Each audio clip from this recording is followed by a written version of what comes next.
Bismillahirrahmanirrahim. Assalamualaikum warahmatullahi wabarakatuh. Nama saya Agus Mastianto. Saya akan menanggapi tentang implementasi kebijakan pemerintah tentang kenaikan upah minimum 10% tahun 2023. Di sini, pemerintah melalui Kementerian Ketenagakerjaan baru saja menerbitkan peraturan Menteri Ketenagakerjaan nomor 18 tahun 2022 tentang penetapan upah minimum tahun 2023. Dengan terbitnya Permenaker tersebut, maka kenaikan upah minimum pada tahun depan maksimal sebesar 10%. Kebijakan ini menuai pro dan kontra dari buruh dan para pekerja, di mana sebelumnya buruh dari Konfederasi Serikat Pekerja Indonesia atau KSPI menuntut kenaikan upah minimum provinsi atau UMP pada tahun 2023 sebesar 13%. Jika merujuk kepada UU Ketenagakerjaan, tidak ada ketentuan yang secara tegas mengatur mengenai presentasi kenaikan gaji atau upah karyawan. Kenaikan upah dan penentuan upah di atas upah minimum merupakan domain para pihak, yaitu pekerja atau buruh dan pengusaha, untuk memperjanjikan atau mengaturnya baik dalam perjanjian kerja, peraturan perusahaan, atau perjanjian kerja bersama. Walaupun demikian, dalam rangka kepastian hukum dan untuk mengurangi jarak serta jenjang upah yang selalu jauh antara upah tertinggi dan terendah, maka peraturan perundang-undangan mewajibkan pengusaha untuk menyusun struktur dan skala upah dengan memperhatikan kemampuan perusahaan dan produktivitasnya. Struktur dan skala upah tersebut digunakan sebagai pedoman pengusaha dalam menetapkan upah, yang mana hal ini akan diatur lebih lanjut dalam PP Pengupahan.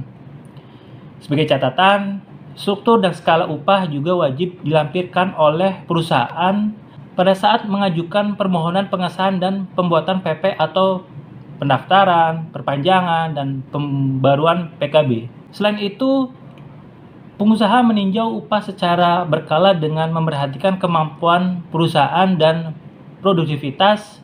Ketentuan inilah yang dapat mendasari kebijakan kenaikan gaji. Berbicara mengenai kenaikan gaji, ada kaitannya dengan upah minimum, yaitu upah bulanan rendah atau upah tanpa tunjangan atau upah pokok dan tunjangan tetap. Namun, apabila upah yang diberikan adalah upah pokok dan tunjangan tidak tetap, maka upah pokok paling sedikit sebesar upah minimum. Terkait dengan kebijakan upah minimum, sebelumnya mari kita bahas sedikit tentang peraturannya. Pengusaha dilarang membayar upah lebih rendah dari upah minimum. Sedangkan upah di atas upah minimum ditetapkan berdasarkan kesepakatan antara pengusaha dan pekerja atau buruh di perusahaannya. Bagi pengusaha yang membayar upah lebih rendah dari upah minimum dikenakan sanksi pidana penjara paling singkat 1 tahun dan paling lama 4 tahun, atau dengan denda paling sedikit 100 juta dan paling banyak 400 juta.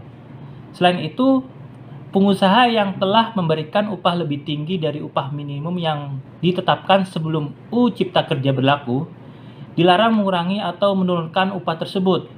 Kebijakan pengupahan yang ditetapkan pemerintah, termasuk di dalamnya upah minimum, adalah satu upaya mewujudkan hak pekerja atas penghidupan yang layak bagi kemanusiaan. Selanjutnya, ditegaskan juga bahwa dalam menetapkan perjanjian kerja, tidak boleh adanya diskriminasi antara pekerja buruh laki-laki dan pekerja buruh perempuan untuk pekerjaan yang sama nilainya. Buruh dari Konfederasi Serikat Pekerja Indonesia atau KSPI sebelumnya menuntut kenaikan upah minimum provinsi atau UMP pada tahun 2023 sebesar 13%. Mereka ingin agar pemerintah menetapkan kenaikan upah berdasarkan tingkat inflasi ditambah pertumbuhan ekonomi. Alih-alih menggunakan PP 36 tahun 2021 tentang pengupahan, karena ini di dalam PP, kenaikan UMP dilakukan dengan rumus batas atas dan bawah upah minimum wilayah yang bersangkutan. Kenaikan 13% itu mengacu pada estimasi inflasi tahun 2023 yang mencapai 7-8%. Dengan proyeksi pertumbuhan ekonomi 4,8%, apabila kedua angka tersebut dijumlahkan, maka totalnya menjadi 11,8%. Kemudian ditambahkan dengan angka produktivitas dan pembulatannya menjadi 13%, Partai Buruh dan KSPI menetapkan upah minimum tahun 2023 naik sebesar 13% karena dasarnya itu adalah inflasi plus pertumbuhan ekonomi. Apabila pasca kenaikan harga BBM, daya beli buruh cukup terpukul. Harga-harga pangan dan ongkos transportasi pun naik, sementara itu upah tidak naik. Kenaikan harga BBM telah menurunkan daya beli yang saat ini sudah merosot sebesar 30%. Dengan kenaikannya BBM, maka daya beli akan turun menjadi 50%. Dampak kenaikan harga BBM itu mengakibatkan inflasi melambung. Harga-harga barang naik. Ini menyulitkan kehidupan buruh dan masyarakat kecil. Apalagi dampak pandemi COVID-19 terhadap perekonomian saja belum sepenuhnya pulih. Namun beban buruh makin berat seiring kenaikan harga BBM. Inflasi yang kian tinggi akan semakin mengerus daya beli para pekerja. Di sebagian besar sektor, rata-rata upah real masih lebih rendah dari level pra-pandemi. Sektor akomodasi dan penyedia makanan dan minuman, misalnya sektor yang terpukul keras oleh pembatasan mobilitas, ini rata-rata upah diperkirakan masih lebih rendah 10,37% pada Februari tahun 2022 dibandingkan sebelumnya pandemi. Setelah penyelesaian inflasi, rata-rata upah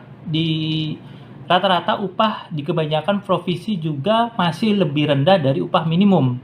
Setelah mempertimbangkan inflasi, ini masih menandai bahwa masih banyak pekerja yang sangat kesulitan untuk memenuhi kebutuhan sehari-harinya dengan gaji yang mereka terima setiap bulannya. Pemerintah memang sudah menyalurkan bantuan subsidi upah atau BSU sebesar Rp600.000 kepada 16 juta pekerja yang gajinya kurang dari 3,5 juta. Namun pada kenyataannya masih banyak masyarakat yang tidak mendapatkan hak tersebut. Banyak masyarakat yang mengeluh bahwa BSU ini hanya gula-gula saja, dan tidak sedikit yang mengatakan bahwa hal ini hanya untuk membujuk para buruh agar tidak protes. Bantuan tersebut tidak mungkin akan menutupi kenaikan harga akibat inflasi yang meroket. Harga barang dan harga konsumen diperkirakan akan meningkat jauh lebih cepat menyusul meningkatnya harga BBM. Dengan begitu, kenaikan UMP tahun 2023 diharapkan naik sebesar 13%. Menaker Ida Fauziah telah mengumumkan kenaikan upah minimum provinsi atau UMP 2023 tak lebih dari 10%. Kenaikan UMP ini ditetapkan dengan formulasi perhitungannya dengan berdasarkan pertimbangan variabel pertumbuhan ekonomi, inflasi, dan indeks tertentu.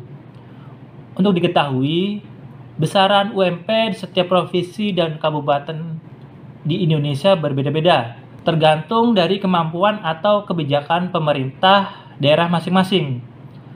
Perbedaan UMP di setiap provinsi juga dilatar belakangi oleh standar kebutuhan hidup masyarakat yang dipengaruhi oleh perbedaan sumber daya, adat istiadat, kebudayaan, kinerja, dan juga struktur ekonomi.